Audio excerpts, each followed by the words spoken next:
الحمد لله رب العالمين والعاقبة للمتقين والصلاة والسلام على سيد الأنبياء والمرسلين وعلى آله وصحبه أجمعين. أما بعد، أعوذ بالله من الشيطان الرجيم. بسم الله الرحمن الرحيم. واعبدوا الله ولا تشركوا به شيئا وبالوالدين إحسانا وبذي القربى واليتامى والمساكين والجار ذي القربى والجار الجنب والصاحب بالجنب وابن السبيل وما ملكت أيمانكم.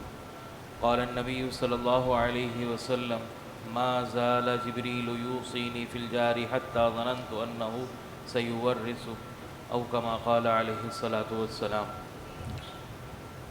میرے بھائیو، دوستو، بزرگوں، اللہ رب العزت نے مسلمانوں کو ایک اور ایک رہنے کے لیے بہت ساری چیزیں اور بہت ساری تعلیمات، بہت سارے طریقے، بہت ساری نصیحتیں فرمائیں. حدیث میں آپ صلی اللہ علیہ وسلم نے تمام مسلمانوں کو ایک جسم کی مانند فرمایا، یعنی جتنے بھی مسلمان ہیں وہ سب کے سب ایسے ہیں جیسے کہ ایک جسم.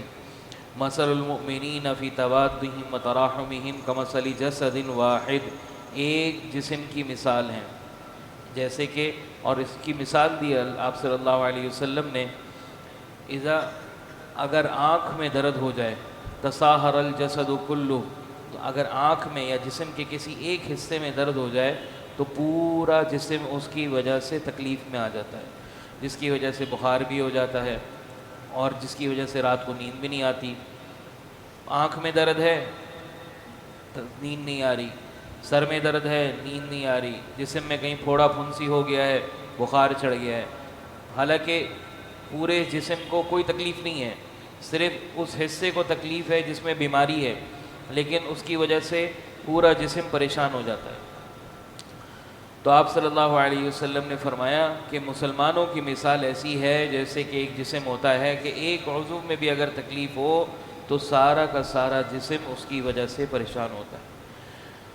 اسی طرح مسلمانوں کو، ایمان والوں کو اللہ رب العزت نے معاشرت، یعنی آپس کی زندگی گزارنے کے طریقے پر بڑی اہمیت دی.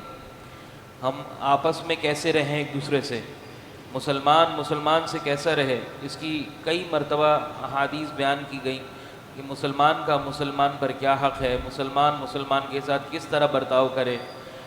جس میں ایک طبقہ ایسا ہے جس کو انتہائی زیادہ اہمیت اور حق دیا گیا، اور آج کے دور میں اس طبقے کی انتہائی زیادہ حق تلفی ہوتی ہے، اور وہ ہے پڑوسی کا طبقہ. یعنی میرے برابر میں رہنے والا، میرے فلیٹ میں رہنے والا، میرے علاقے میں رہنے والا، میرا جو پڑوسی ہے اس کا کیا حق ہے میرے اوپر. اس کی شریعت نے انتہا سے زیادہ تاکید کی ہے، جس میں انتہا سے زیادہ غفلت ہے آج کل. ہاں تک کہ حالات یہ ہو گئے ہیں کہ پڑوس میں کوئی اگر آ جاتا ہے، کوئی دوسرا پڑوسی آ جاتا ہے تو مہینوں تک پتہ نہیں چلتا کہ یہ کون آ گیا، اس کا نام کیا ہے، کتنے لوگ ہیں، کیسے حالات میں ہیں، ضرورت ہے کہ نہیں ہے ان کو. اسی طرح بہت سارے واقعات ہمارے محلے کے، اسی محلے کے ایسے ہمارے سامنے آتے ہیں کہ پڑوس میں آدمی مر جاتا ہے اور پڑوسی کو 2 دن بعد خبر ہوتی ہے کہ بھئی فلاں میرے پڑوس میں انتقال ہو گیا. اور یہ بھی واقعہ پیش آ چکا ہے، بہت سارے لوگ اس کو جانتے ہوں گے کہ کسی نے خودکشی کر لی پڑوس میں، کسی کا قتل ہو گیا پڑوس میں، اور کئی دنوں تک پتہ ہی نہیں چلا کہ فلاں کے لاش گھر میں پڑی ہوئی. تو یہ ہمارا حال ہے پڑوسیوں کے بارے میں. اور جب کہ اللہ کے نبی صلی اللہ علیہ وسلم فرما رہے ہیں: ما زال جبریل یوصینی فی الجار. جبریل علیہ السلام میرے پاس تشریف لائے اور انتہا سے زیادہ مجھے تاکید کرنے لگے، وصیت نصیحت کرنے لگے پڑوسی کے بارے میں. حتیٰ ظننت، یہاں تک کہ مجھے ایک گمان ہونے لگا، انہ سیورث، ایسا نہ ہو کہ یہ وراثت میں بھی شریک کر دیں. وارث کون ہوتا ہے؟ اولاد ہوتی ہے. وارث کون ہوتا ہے؟ اولاد نہیں ہے تو بھائی بہن ہوتے ہیں. وارث کون ہوتا ہے؟ ماں باپ ہوتے ہیں. یعنی اتنا قریبی رشتہ دار وارث ہوتا ہے، اتنا قریبی رشتہ دار وارث ہوتا ہے جو انسان کا. تو جبریل علیہ السلام نے اتنی زیادہ پڑوسی کی تاکید کی کہ جبریل علیہ السلام کی اس بات سے آپ صلی اللہ علیہ وسلم کو گمان ہوا کہ اس کا حق ان کے برابر نہ پہنچ جائے کہ باپ کے برابر، اولاد کے برابر، بھائی بہن کے برابر، کہ اللہ تعالیٰ اس کو وراثت میں بھی حصے دار ٹھہرا دیں۔ آج ہم اتنے ہی زیادہ اس سے دور ہیں۔ پھر آپ صلی اللہ رب العزت نے قرآن میں بہت موٹی موٹی چیزیں بیان کی ہیں، بہت موٹی موٹی چیزیں، جس میں ایک پڑوسی کے بارے میں تفصیل سے بیان کیا ہے۔ قرآن کے اندر بہت اہمیت والی چیزیں بیان کی جاتی ہیں تفصیل سے۔ اللہ نے اس کو انتہائی زیادہ اہمیت دی اور فرمایا کہ وَاعْبُدُوا اللَّهَ، اللہ کی عبادت کرو، وَلَا تُشْرِكُوا بِهِ شَيْئًا، اس کے ساتھ کسی کو شریک مت ٹھہراؤ۔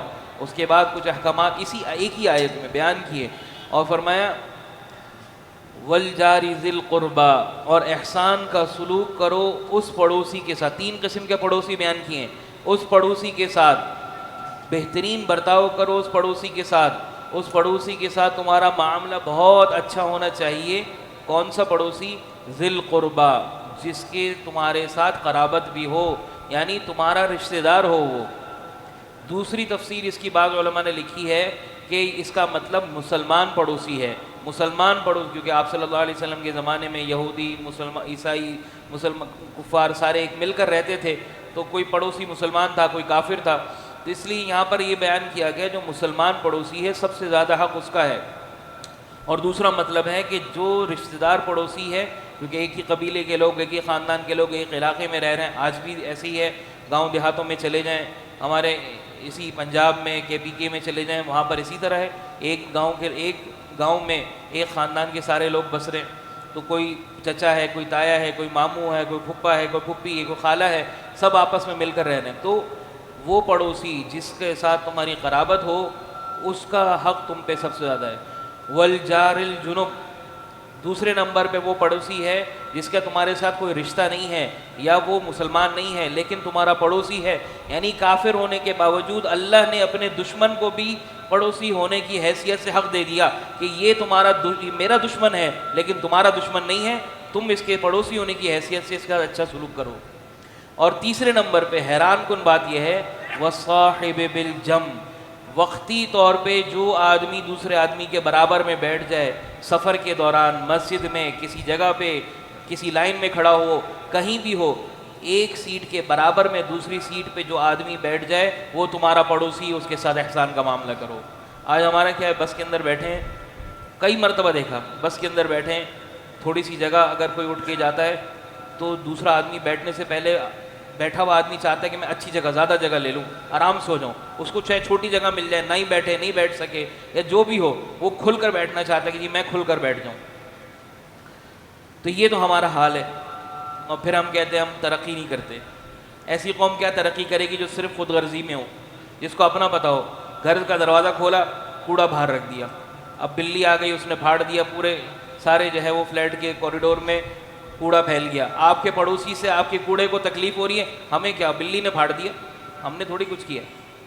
گاڑی چلا کر آئے، پڑوسی کے دروازے کے سامنے کھڑی کر دی، اس کی پارکنگ میں کھڑی کر دی، اس کی گاڑی کے سامنے کھڑی کر دی، کوئی احساس نہیں کہ وہ اگر کبھی ایمرجنسی میں نکلا اور اس کو جانا پڑ گیا فوراً، تو وہ پہلے آپ کو بلائے کہ بھائی گاڑی ہٹاؤ، اتنی دیر میں اس کا کوئی حادثہ ہو جائے۔ تو اللہ رب العزت نے جو معمولی باتیں جو ہم سمجھتے ہیں جس کو معمولی، جو اتنی اہمیت دی ہے کہ اس کا ہم تصور نہیں کر سکتے۔ پھر اگلی حدیث سے سنیں، آپ صلی اللہ علیہ وسلم نے فرمایا واللہ لا یؤمن، اللہ کی قسم وہ کامل ایمان والا نہیں ہو سکتا۔ دوسری مرتبہ فرمایا واللہ لا یؤمن، اللہ کی قسم وہ کامل ایمان والا نہیں ہو سکتا۔ تیسری مرتبہ کہا واللہ لا یؤمن، اللہ کی قسم وہ کامل ایمان والا نہیں ہو سکتا۔ صحابہ رضوان اللہ علیہم اجمعین کو توجہ اور انتہا سے زیادہ اہمیت دلانے کے لیے صحابہ نے پوچھا من یا رسول اللہ، کون یا رسول اللہ ایسا ہے جو کامل ایمان والا نہیں ہو سکتا؟ آپ صلی اللہ علیہ وسلم نے فرمایا من لا یأمن جارہ بوائقہ، جس کا پڑوسی اس کی طرف سے ایذا میں ہو۔ ایک دوسری روایت میں ہے واللہ لا يدخل الجنہ، اللہ کی قسم جنت میں داخل نہیں ہوگا من لا یأمن جارہ بوائقہ، جس کا پڑوسی اس کی وجہ سے تکلیف میں ہو۔ آپ صلی اللہ علیہ وسلم نے ابو ذر رضی اللہ عنہ ایک مرتبہ سالن پکا رہے، فرمایا ابا ذر اس کے اندر پانی کو زیادہ کر دو، غریب ہے، غربت ہے، پیسے نہیں ہے کہ سالن اچھا بنا سکے، کیوں بھائی سالن میں پانی زیادہ کیوں کر دو، پھر اس سالن میں جو پانی زیادہ ہو جائے اور مرق زیادہ یعنی سالن زیادہ ہو جائے گا، یہ تم اپنے پڑوسی کو دے دو۔ صحابہ رضوان اللہ علیہ اجمعین میں ایک پہلے زمانے میں، ابھی آج بھی عرب میں پائے کو کوئی اہمیت نہیں دیا، ہمارے ہاں پائے کا سالن بڑا اچھا اور بہت زیادہ جو ہے وہ اہمیت کا حامل ہوتا ہے، بھی پائے پکے ہیں گھر میں، ہمارے ہاں تو اس کی اہمیت دی جاتی ہے، لیکن عرب میں آج بھی پائے کی کوئی اہمیت نہیں ہے، وہ کچرا سمجھتے ہیں اس کو، اور پہلے بھی ایسے ہی تھا۔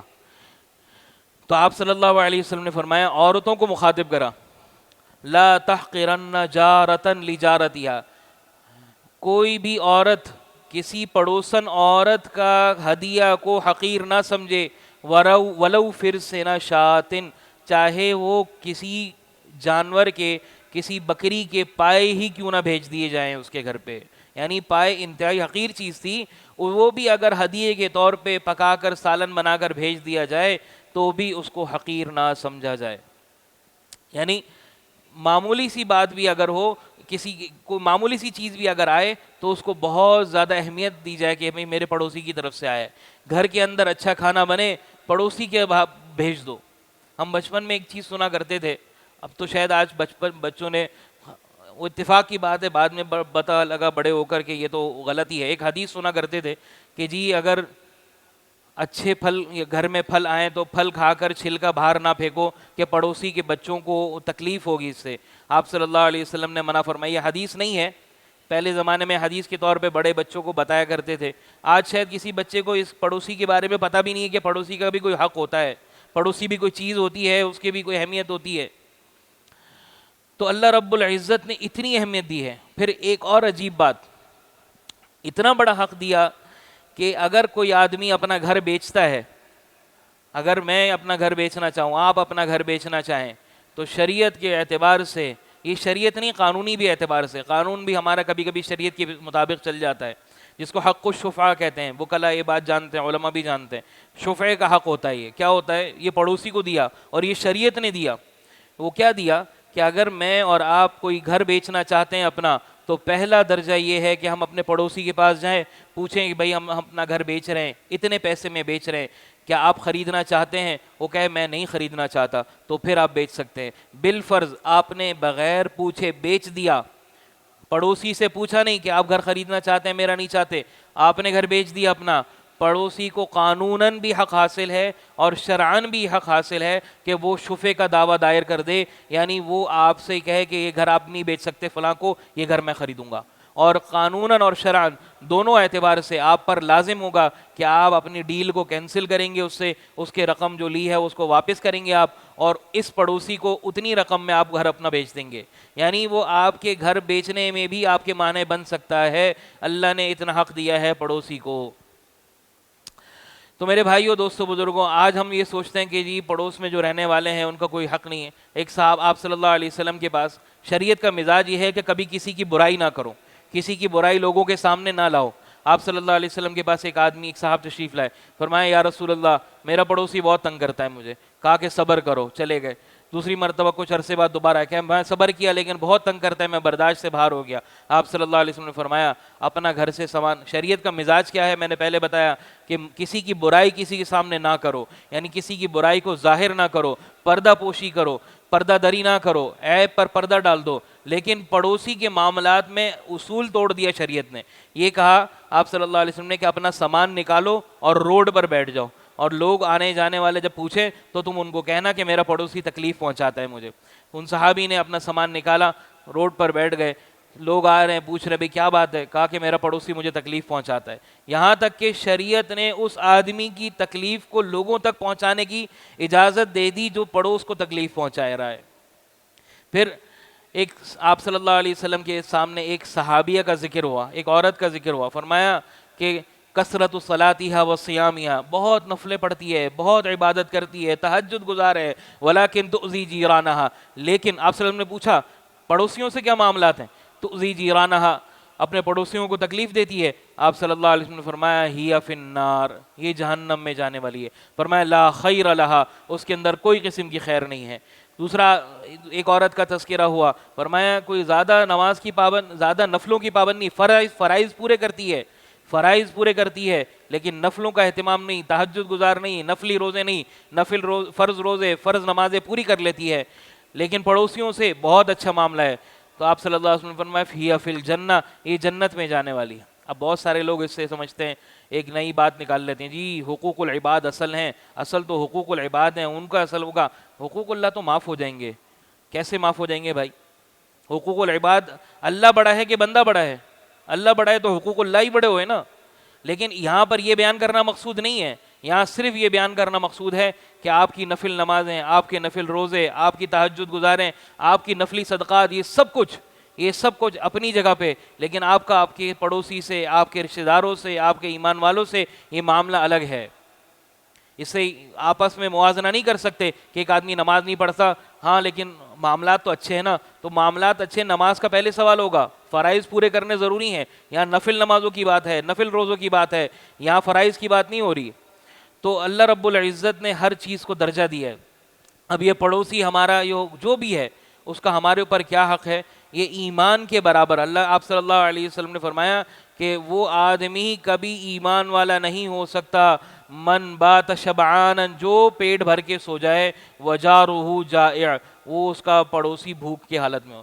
صحابہ رضوان اللہ علیہم اجمعین نے ایک سری بنائی، سری بھی کوئی بہت اہمیت کی حامل نہیں تھی، انہوں نے کہا ہمارا پڑوسی، اس کو زیادہ ضرورت ہے، اس کو دے دی سری، انہوں نے وہ خود محتاج ہیں، انہوں نے وہ اگلے والے کو دے دی، انہوں نے اس سے اگلے کو دے دی، انہوں نے اس سے اگلے کو دے دی، 7 گھر میں چکر لگا کر واپس انہی کے گھر میں آ گئی کہ یہ، اور اللہ نے قرآن میں نازل کیا وَلَوْ كَانَ بِهِمْ خَصَاصَةٌ، اگرچہ ان کے اوپر سخت حاجت کیوں نہ ہو، يُؤْثِرُونَ عَلَىٰ أَنفُسِهِمْ وَلَوْ كَانَ بِهِمْ خَصَاصَةٌ، اپنے اوپر دوسروں کو ترجیح دے دیتے ہیں، مہمان آیا چراغ بجھا دیا کہ مہمان کھانا کھا لے، کھانا تھوڑا ہے ہم نہیں کھائیں کوئی بات نہیں۔ تو آپ ہمارے اور اپنے حالات، ہم اور اپنے آپس کے حالات دیکھیں، معاملات دیکھیں کہ ہمارا کیا حال ہے۔ ہم اچھی جگہ لینا چاہتے ہیں، برابر میں بیٹھنے سفر کرنے والا وقتی طور کا جو پڑوسی ہے اس کو اللہ نے اتنی اہمیت دی ہے، تو جو مستقل پڑوسی ہے اس کو کتنی اہمیت دی ہوگی۔